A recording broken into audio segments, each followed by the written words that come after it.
Hello everyone, स्वागत है आपका हमारे चैनल परफेक्ट फार्मेसी पे। मैं हूँ सुनीता कंवर और आज हम डिस्कस करेंगे फिजिकल फार्मास्यूटिक्स में यूनिट फर्स्ट जो हमारी चल रही थी उसे हम कंटिन्यू करेंगे। जो टॉपिक्स आज हम डिस्कस करेंगे, फर्स्ट टॉपिक है सॉल्वेशन एंड एसोसिएशन। इसके अंदर हम क्या देखेंगे कि सॉल्वेशन क्या होता है, एसोसिएशन क्या होता है, इन दोनों की डेफिनेशन एंड इनके बारे में बेसिक जो है वो हम इसके अंदर पढ़ेंगे। नेक्स्ट टॉपिक है factors influencing solubility of drugs. जो ड्रग्स की सॉल्युबिलिटी होती है उससे इफेक्ट करने के लिए अलग अलग फैक्टर्स होते हैं, उनके बारे में जो है हम इस टॉपिक के अंदर पढ़ेंगे। एंड थर्ड टॉपिक है diffusion principles in biological systems. इस टॉपिक के अंदर हम पढ़ेंगे कि डिफ्यूजन क्या होता है, देन डिफ्यूजन के प्रिंसिपल्स क्या होते हैं, देन डिफ्यूजन के जो प्रिंसिपल्स हैं वो बायोलॉजिकल सिस्टम के अंदर किस तरीके से यूजफुल होते हैं। टॉपिक्स हम स्टार्ट करें उससे पहले, अगर आपको हमारे चैनल की वीडियोस हेल्पफुल लगती हैं तो प्लीज़ हमारे चैनल को सब्सक्राइब करें और अपने फ्रेंड्स के साथ भी शेयर करें और जितना हो सके हमारे चैनल को सपोर्ट करें। और नोट्स के लिए आप हमारे टेलीग्राम चैनल है उसे ज्वाइन कर सकते हैं। जब ये यूनिट कंप्लीट हो जाएगी तो इसके नोट्स जो हैं वो टेलीग्राम चैनल पे आपको मिल जाएंगे। इंस्टाग्राम पे भी हमारा पेज है, वहाँ भी आप हमें फॉलो कर सकते हैं। चलिए आज की वीडियो स्टार्ट करते हैं। सबसे पहले हम जानेंगे सॉल्वेशन क्या होता है। सॉल्वेशन क्या होता है? Process of attracting and associating the molecules और ions of a solute. Solvation का मतलब होता है वो प्रोसेस जिसके द्वारा जो आयंस होते हैं सॉल्यूट के वो अट्रैक्ट होते हैं, एसोसिएट होते हैं सॉल्वेंट के साथ में, फाइनली जो है वो सोल्यूशन का फॉर्मेशन करते हैं। सॉल्वेशन कॉम्प्लेक्स इसके अंदर फॉर्म होता है, सॉल्वेशन प्रोसेस के अंदर सॉल्वेशन कॉम्प्लेक्स भी फॉर्म होता है। तो अब सॉल्वेशन कॉम्प्लेक्स क्या होता है? व्हेन सोल्यूट और ions dissolve in a solvent, then solute gets surrounded by solvent molecules. This process is known as solvation complex. जब सॉल्यूट या फिर आयंस जो है वो डिसॉल्व करते हैं एक सॉल्वेंट के अंदर, तो सॉल्यूट जो है वो सॉल्वेंट मॉलिक्यूल्स के द्वारा सराउंड हो जाता है। इस प्रोसेस को जो है सॉल्वेशन कॉम्प्लेक्स कहा जाता है। जैसे कि ये सॉल्यूट मॉलिक्यूल्स है एंड साथ में सॉल्वेंट मॉलिक्यूल्स है।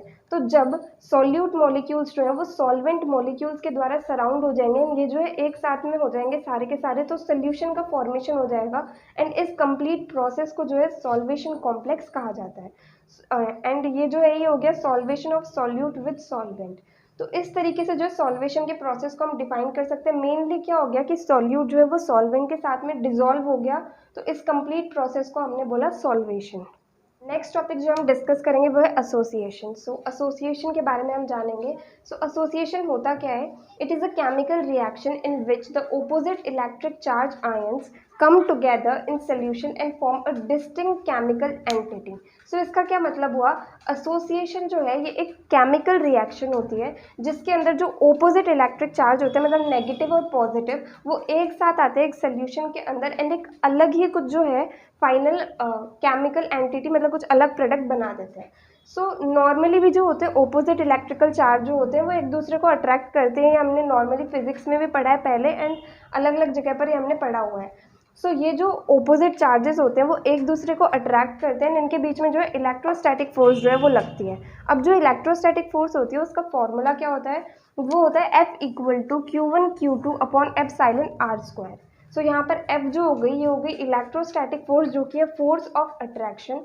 Q1 एंड Q2 जो हो गए ये हो गए मैग्नीट्यूड ऑफ इलेक्ट्रिकल चार्जेस। जो दो चार्जेस हैं पॉजिटिव एंड नेगेटिव, जो ओपोजिट चार्जेस हैं, इनका मैग्नीट्यूड जो है वो हो गया Q1 and Q2। Then epsilon क्या हो गया? ये हो गया डाई इलेक्ट्रिक कांस्टेंट उस मीडियम का जिस मीडियम के अंदर वो चार्जेस रखे हुए हैं, एंड आर जो है वो उन दोनों आयंस के बीच में, उन दोनों चार्जेस के बीच में जो डिस्टेंस है वो हो गया। तो इस तरीके से जो है हम एसोसिएशन को डिफाइन कर सकते हैं। सॉल्वेशन एंड एसोसिएशन दो टॉपिक्स जो है यहाँ पर कंप्लीट होते हैं। नेक्स्ट टॉपिक हम डिस्कस करेंगे factors affecting solubility of drugs. मतलब अलग अलग फैक्टर्स जो होते हैं वो ड्रग्स की सॉल्युबिलिटी को इफेक्ट करते हैं, तो वो सारे फैक्टर्स जो हैं वो हम यहाँ पर डिस्कस करेंगे। पहले हम जान लेते हैं कि कौन कौन से फैक्टर्स इफेक्ट करते हैं, देन उसके बाद में वो किस तरीके से इफेक्ट करते हैं वो वन बाय वन हम डिस्कस करेंगे। सबसे पहला फैक्टर है टेम्परेचर। टेम्परेचर के ऊपर सॉल्युबिलिटी डिपेंड करती है। सेकेंड है प्रेशर। प्रेशर से भी जो है सॉल्युबिलिटी ड्रग की वो इफेक्ट होती है। नेक्स्ट आता है नेचर ऑफ सॉल्वेंट की सॉल्वेंट जो है वो पोलर है नॉन पोलर है, तो इससे भी जो सॉल्युबिलिटी है वो इफेक्ट होती है। नेक्स्ट आता है पीएच, मतलब negative logarithm of hydrogen ion जो होती है, तो ये पीएच जो है ये भी इफेक्ट करती है सॉल्युबिलिटी ऑफ ड्रग्स को। नेक्स्ट आता है particle size, surface area. So particle जो है सॉल्यूट का, उसका साइज़ क्या है एंड उसका सरफेस एरिया क्या है, ये चीज़ जो है ये भी सॉल्युबिलिटी को इफेक्ट करती है। देन आता है सॉल्यूट सॉल्वेंट इंटरैक्शन, मतलब जो सॉल्यूट और सॉल्वेंट है वो सॉल्युबिलिटी के टाइम जो इंटरैक्शन कर रहे हैं, तो ये चीज़ जो है ये भी इफेक्ट करती है सॉल्युबिलिटी को। एंड लास्ट आता है क्रिस्टल स्ट्रक्चर, जो स्ट्रक्चर है उस क्रिस्टल का वो किस तरीके से इफेक्ट करता है सॉल्युबिलिटी को। ये सारे पॉइंट्स जो हैं ये हम अभी वन बाय वन डिस्कस करेंगे। सो पहला फैक्टर है टेम्परेचर। टेम्परेचर किस तरीके से सॉल्युबिलिटी को इफेक्ट करता है ये हम इस पॉइंट के अंदर जानेंगे। सो जनरली क्या होता है, सॉल्युबिलिटी जो होती है वो डायरेक्टली प्रोपोर्शनल होती है टेम्परेचर के। मतलब अगर हम टेम्परेचर को इंक्रीज़ करेंगे तो सॉल्युबिलिटी इंक्रीज़ होगी, और अगर हम टेम्परेचर को डिक्रीज़ करेंगे तो सॉल्युबिलिटी डिक्रीज़ होगी। जनरली तो इसका यही रहता है, बट कुछ केसेस के अंदर क्या होता है कि सॉल्युबिलिटी जो है वो इन्वर्सली प्रोपोर्शनल हो जाती है टेम्परेचर के। जैसे जनरली हमने दो प्रोसेस देखे, एक तो एक्सोथर्मिक प्रोसेस होता है, एक एंडोथर्मिक प्रोसेस होता है। एक्सोथर्मिक प्रोसेस क्या होता है, जिसके अंदर कंप्लीट जो रिएक्शन है वो होने के बाद में एनर्जी जो है वो सिस्टम के अंदर रिलीज होती है, उसे हम एक्सोथर्मिक प्रोसेस कहते हैं। तो इस प्रोसेस के अंदर क्या होता है, सॉल्युबिलिटी जो है वो इन्वर्सली प्रोपोर्शनल होती है टेम्परेचर के। मतलब अगर इसके अंदर हम टेम्परेचर को इंक्रीज़ करते हैं तो सॉल्युबिलिटी जो है वो डिक्रीज़ होती है, और अगर टेम्परेचर को डिक्रीज़ करते हैं तो सॉल्युबिलिटी जो है वो इंक्रीज़ होती है। बट वहीं अगर हम दूसरा एंडोथर्मिक प्रोसेस के अंदर देखें, जिसके अंदर एनर्जी जो है वो एब्जॉर्ब होती है सिस्टम के द्वारा, इसके अंदर जो सॉल्युबिलिटी होती है वो टेम्परेचर के डायरेक्टली प्रोपोर्शनल होती है। मतलब अगर टेम्परेचर इंक्रीज़ होता है तो सॉल्युबिलिटी इंक्रीज़ होती है, एंड अगर टेम्परेचर डिक्रीज़ होता है तो सॉल्युबिलिटी डिक्रीज़ होती है। तो इस तरीके से जो है टेम्परेचर सॉल्युबिलिटी ऑफ ड्रग्स को इफेक्ट करता है। Next factor is pressure. So pressure जो है वो सॉल्युबिलिटी ऑफ ड्रग को किस तरीके से इफेक्ट करता है। सो प्रेशर से जो है solubility of drug directly proportional होती है। मतलब अगर हम प्रेशर को इंक्रीज़ करते हैं तो सॉल्युबिलिटी ऑफ ड्रग इंक्रीज़ हो जाती है, और अगर हम प्रेशर को डिक्रीज़ करते हैं तो सॉल्युबिलिटी ऑफ ड्रग जो है वो डिक्रीज़ हो जाती है। नाउ जो प्रेशर किस तरीके से इफेक्ट कर रहा है सॉल्युबिलिटी ऑफ ड्रग को, ये चीज़ जो है ये हेनरीज लॉ से डिस्क्राइब की जाती है। तो हेनरीज लॉ की स्टेटमेंट क्या है, Henry's law states that when temperature is constant, the solubility of the gas corresponds to its partial pressure. So, Henry's law जो है ये कहता है कि जब टेम्परेचर जो है वो कांस्टेंट होता है तो जो सॉल्युबिलिटी होती है गैस की वो डायरेक्टली प्रोपोर्शनल होती है पार्शियल प्रेशर के। तो ये किस तरीके से होता है, इसकी जो इक्वेशन है वो ये है, P इक्वल टू KHC। तो यहाँ पर P जो है ये पार्शियल प्रेशर है गैस का, KH जो है ये हेनरीज लॉ कांस्टेंट है, एंड C जो है ये कंसंट्रेशन है गैस के लिक्विड के अंदर। सो इसके अंदर क्या होता है, जब पार्शियल प्रेशर को इंक्रीज़ किया जाता है तो उससे कंसंट्रेशन जो है वो भी इंक्रीज़ होती है, एंड कंसंट्रेशन इंक्रीज़ होती है तो उससे सॉल्युबिलिटी जो है वो भी इंक्रीज़ होती है। तो इस तरीके से जो है हेनरीज लॉ बताता है सॉल्युबिलिटी ऑफ गैस जो है वो किस तरीके से पार्शियल प्रेशर के ऊपर डिपेंड करती है। सो इस तरीके से प्रेशर जो है वो सॉल्युबिलिटी ऑफ ड्रग को इफेक्ट करता है। Next factor is nature of solvent. So solvent का नेचर क्या है, वो चीज़ जो है वो भी सॉल्युबिलिटी ऑफ ड्रग को इफेक्ट करती है। जैसे कि पोलर सॉल्वेंट जो है इसके अंदर सिर्फ और सिर्फ पोलर सोल्यूट जो है वो ही डिज़ोल्व हो पाते हैं, एंड जो नॉन पोलर सॉल्वेंट है इसके अंदर सिर्फ और सिर्फ नॉन पोलर सोल्यूट जो है वो ही डिज़ोल्व हो पाते हैं। तो इस तरीके से जो है nature of solvent solubility of drug को इफेक्ट करता है। जैसे कि polar solute and polar solvent का एग्जाम्पल हो गया, आयनिक सोल्यूट हो गया, कोई भी वो पोलर सोल्यूट होता है, जब उसे वाटर के अंदर डिज़ोल्व करेंगे तो ये इस चीज़ का एग्जाम्पल हो गया। एंड दूसरी तरफ आयोडीन है, इसे लिक्विड ब्रोमीन के अंदर डिज़ोल्व करेंगे तो ये जो है non polar solute in non polar solvent का एग्जाम्पल हो गया। सो इस तरीके से हम जो है इस पॉइंट को एक्सप्लेन कर सकते हैं। Next factor is pH. So pH जो है वो किस तरीके से इफेक्ट करता है सॉल्युबिलिटी ऑफ ड्रग को, ये हम इस पॉइंट के अंदर जानेंगे। सो आयनाइजेबल सब्सटेंसेस जो होते हैं इनके केस में क्या होता है, पीएच जो है वो डिपेंड करता है हेंडरसन-हेज़लबैक इक्वेशन के ऊपर। ये इक्वेशन हमने फर्स्ट सेम के अंदर भी पढ़ी थी, तो ये इक्वेशन आपको पता होगी। एसिडिक ड्रग के लिए क्या होगा, pH इक्वल टू होता है pKa plus log S minus S not upon में एस नॉट। सो यहाँ पर इस इक्वेशन से हमें क्या पता चलता है कि pH जो है किसी भी सब्सटेंस का वो डिपेंड करता है एक तो pKa के ऊपर जो कि एसिड कांस्टेंट होता है, एंड डिपेंड करता है इसके ऊपर, मतलब ये जो है ये कंसंट्रेशन होती है पूरी। सो pH जो है वो pKa एंड कंसंट्रेशन के ऊपर डिपेंड करता है। तो इस तरीके से जो है pH आयनाइजेबल सब्सटेंसेस का वो डिफाइन हम कर सकते हैं हेंडरसन-हेज़लबैक इक्वेशन के बेसिस पर।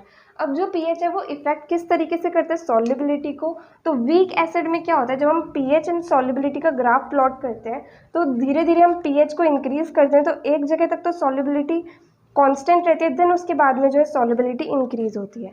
वहीं अगर हम वीक बेस की बात करें, इसके अंदर अगर हम पीएच एंड सॉल्युबिलिटी का ग्राफ प्लॉट करते हैं तो धीरे धीरे अगर हम पीएच को इंक्रीज करते हैं तो सॉल्युबिलिटी पहले तो कांस्टेंट रहती है, देन उसके बाद में डिक्रीज होती जाती है, फिर वापस से कांस्टेंट हो जाती है। तो इस तरीके से जो है पीएच वो सॉल्युबिलिटी ऑफ ड्रग्स को इफेक्ट करता है। नेक्स्ट फैक्टर जो है वो है particle size and surface area. So particle का साइज एंड सरफेस एरिया ये किस तरीके से इफेक्ट करता है, जब पार्टिकल साइज जो है उसे कम किया जाता है या फिर अगर पार्टिकल साइज जो वो स्मॉल होता है, तो जब भी पार्टिकल साइज कम होता है तो उसका सरफेस एरिया जो है वो ज़्यादा होता है। तो जब अगर सरफेस एरिया ज़्यादा होगा तो उसके अंदर सॉल्युबिलिटी जो है वो आराम से हो पाएगा, वो चीज़ सॉल्युबल, तो इस वजह से सॉल्युबिलिटी ज़्यादा होती है। सो पार्टिकल साइज को डिक्रीज करते हैं या फिर पार्टिकल साइज कम होता है तो सरफेस एरिया जो है वो ज़्यादा होता है, तो इस वजह से सॉल्युबिलिटी जो है वो भी ज़्यादा होती है। लेकिन कुछ देर के बाद में पार्टिकल साइज को डिक्रीज करते करते करते पार्टिकल साइज बहुत कम हो जाता है, तो उसके जो है कुछ ऐसे करके क्लस्टर्स बन जाते हैं, बहुत ही मतलब ऐसे क्लस्टर बन जाते हैं, तो उसके बाद में जो है सॉल्युबिलिटी वो इंक्रीज नहीं होती है, वो डिक्रीज होने लग जाती है। तो इस तरीके से जो है particle size and surface area जो है वो सॉल्युबिलिटी ऑफ ड्रग को इफेक्ट करता है। नेक्स्ट फैक्टर जो है वो है solute solvent interaction. So solute and solvent के बीच में जो रिलेशन होता है इंटरैक्शन का, ये बहुत ज़्यादा इंपॉर्टेंट फैक्टर होता है सॉल्युबिलिटी को डिटरमाइन करने के लिए। तो किस तरीके से होता है ये, जब सॉल्यूट सॉल्वेंट इंटरैक्शन या फिर सॉल्यूट सॉल्वेंट जो अट्रैक्शन होता है वो बहुत ज़्यादा स्ट्रॉन्ग होता है, तो उस टाइम जो है सॉल्युबिलिटी भी ज़्यादा होती है। बट वहीं अगर जो सॉल्यूट सॉल्वेंट इंटरैक्शन है वो वीक होता है, कमज़ोर होता है, तो जो सॉल्युबिलिटी होती है उन चीज़ की वो भी कम होती है। तो इस तरीके से जो सॉल्यूट सॉल्वेंट का इंटरैक्शन है वो सॉल्युबिलिटी ऑफ ड्रग को इफेक्ट करता है। नेक्स्ट फैक्टर जो है वो है क्रिस्टल स्ट्रक्चर। सो क्रिस्टल का जो स्ट्रक्चर होता है वो भी सॉल्युबिलिटी ऑफ ड्रग को इफेक्ट करता है।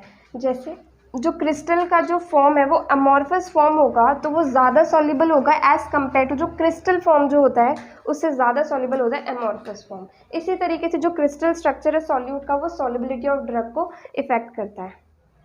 नेक्स्ट टॉपिक हम डिस्कस करेंगे diffusion principles in biological system. So हमारे सिलेबस के अंदर यही टॉपिक लिखा हुआ है, diffusion principles in biological system. So इसके अंदर, इस टॉपिक के अंदर सबसे पहले हम बेसिकली ये जान लेते हैं कि डिफ्यूजन होता क्या है।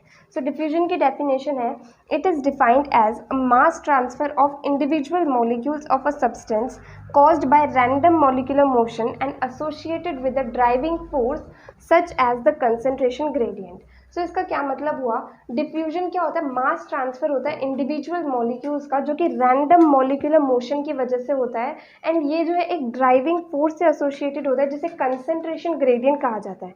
अब कंसंट्रेशन ग्रेडियंट का क्या मतलब होता है कि डिफरेंस है दो जगह के कंसंट्रेशन में, सो उसे कंसंट्रेशन ग्रेडियंट कहा जाता है। एंड डिफ्यूजन में जो मूवमेंट होता है वो होता है हाई कंसंट्रेशन से लोअर कंसंट्रेशन में। जनरली जो है वो high concentration to lower concentration होता है। जैसे कि यहाँ पे हमने एक ये सिस्टम बनाया हुआ है, इसके अंदर यहाँ पर जो कंसंट्रेशन है वो ज़्यादा है, यहाँ पर कंसंट्रेशन जो है वो कम है, तो यहाँ पर जो मूवमेंट है वो हायर कंसंट्रेशन से लोअर कंसंट्रेशन की तरफ हो रहा है। तो इस तरीके से हम डिफ्यूजन को डिफाइन कर सकते हैं।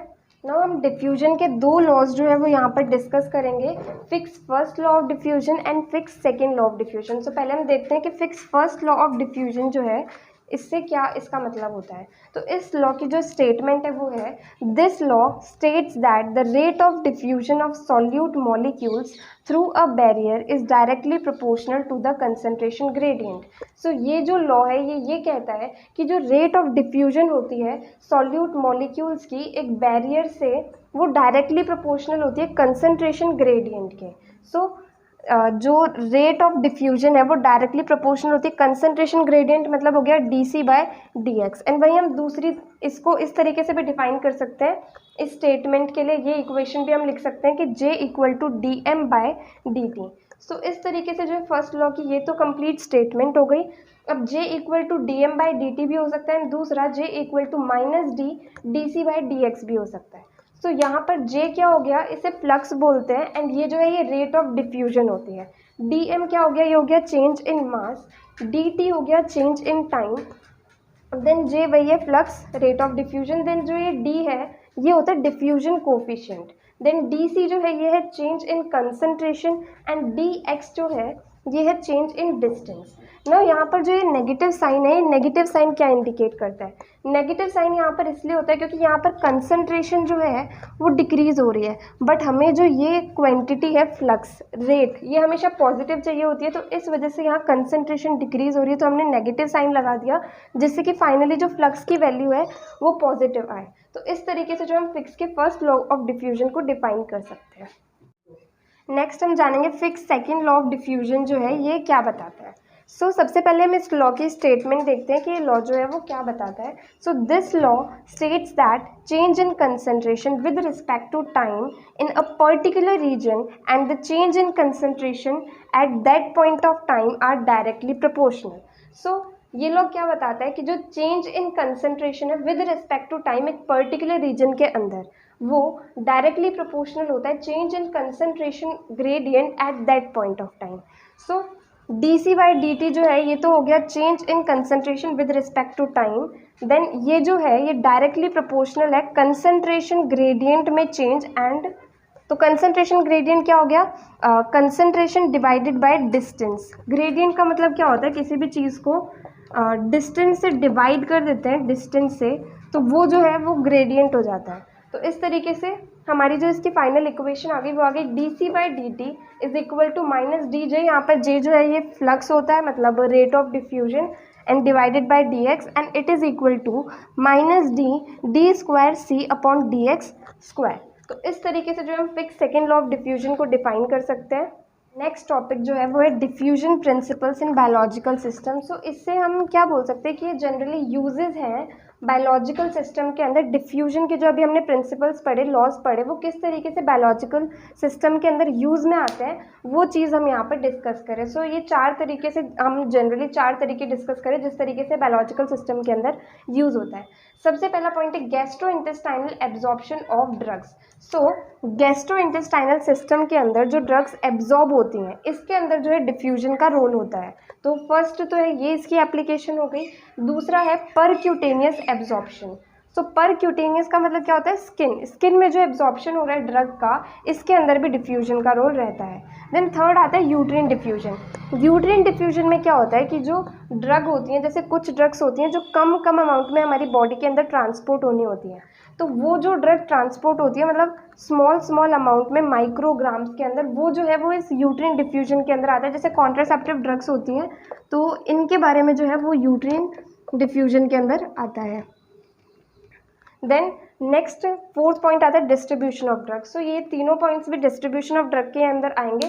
जैसे बॉडी के अंदर कहीं पर भी एक पार्ट से दूसरी पार्ट के अंदर ड्रग जो है वो डिस्ट्रीब्यूट हो रही है, तो ये चीज़ जो है ये भी डिफ्यूजन की मदद से ही होती है। तो इस तरीके से जो है एप्लीकेशन हो गई बायोलॉजिकल सिस्टम के अंदर डिफ्यूजन की, ये सारी एप्लीकेशंस हो गई, और भी बहुत सारी हो सकती है बट जनरली हमारे लिए इतनी काफ़ी है अभी जानने के लिए। ये हो गई इसकी एप्लीकेशंस। यहाँ पर हमारे आज के टॉपिक्स ख़त्म होते हैं। अगर आपको इस वीडियो के अंदर कोई भी डाउट आया तो आप कमेंट सेक्शन के अंदर पूछ सकते हैं। एंड ये जो यूनिट हम डिस्कस करें जब ये कंप्लीट हो जाएगी तो इसके नोट्स जो हैं वो टेलीग्राम चैनल पर अपलोड हो जाएंगे, वो आप वहाँ पर चेक कर सकते हैं। अगर आपको ये वीडियो हेल्पफुल लगी हो तो इस वीडियो को लाइक करना, ज़्यादा से ज़्यादा लोगों को शेयर करना और चैनल को सब्सक्राइब करना। और थैंक यू सो मच, आपने अभी तक हमारे चैनल को सपोर्ट किया है, आगे भी आप ऐसे ही सपोर्ट करते रहे। और इस वीडियो को देखने के लिए थैंक यू सो मच।